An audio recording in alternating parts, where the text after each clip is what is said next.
strada mea să plouă. Vreau o viață nouă, o viață nouă. Ți-am zis să taci, nu știi ce faci. Ai uitat de unde ai plecat și îmi faci mii de dragi. Ai uitat cum arăta casa ta când te-am adus aici, erai îmbrăcată din Turcia. Ce-mi spui, că nu mai sunt bun acum?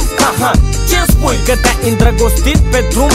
Asta-i mulțumirea ta, nu te credeam așa. Acum îmi spui că nu mă vrei, ai găsit dragostea. Ia zi, cu ce e el mai bun ca mine? Ia zi, de ce crezi că îți va fi bine?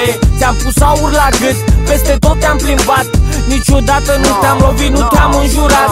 Acum văd prea frumos m-am purtat. Draga mea, e clar că ți s-a urcat la cap. Treci înapoi în pat, fă ce ai învățat. Fă-ți meseria când te dă ochii peste cap. Fără tine vreau să încep o viață nouă. Nu contează dacă îmi rup inima în două. Chiar nu mai suport pe strada mea să plouă. Vreau o viață nouă, o viață nouă.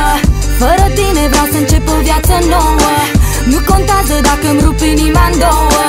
Chiar nu mai suport pe strada mea să plouă. Vreau o viață nouă, o viață nouă. Tu nu mă auzi când îți spun te iubesc și îmi doresc să uităm tot ce-a fost din trecut, să te răpesc. Știu că vrei altceva, viața ta o pot schimba. Pot să-ți dau tot ce vrei, de acum fi doar a mea. Lângă mine poți să încep o viață nouă. Nu, nu ezita, nu mă refuza.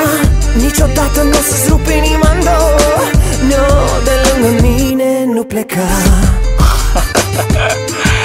Da. Îmi spui că banii nu îți trebuie, vrei dragoste. Că o să îmi dai înapoi gențile, inelele, mașina, tot ai schimbat. Îmi spui că ai găsit un bărbat adevărat. Adu-ți aminte cum l-ai cunoscut. Îmi spui că nu contează, că ține la tine mult.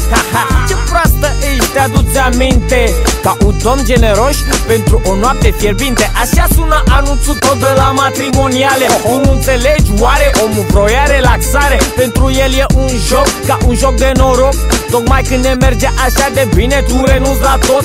Hai, nu plânge și suie-te mașină pro. Ești chiar penibilă, nu vezi că e aproape două. Nu ești Julia Roberts, el nu e Richard Gere. O să se termine prost, că ăsta nu e un film. Fără tine vreau să încep o viață nouă. Nu contează dacă îmi rup inima în două. Chiar nu mai suport pe strada mea să plouă. Vreau o viață nouă, o viață nouă.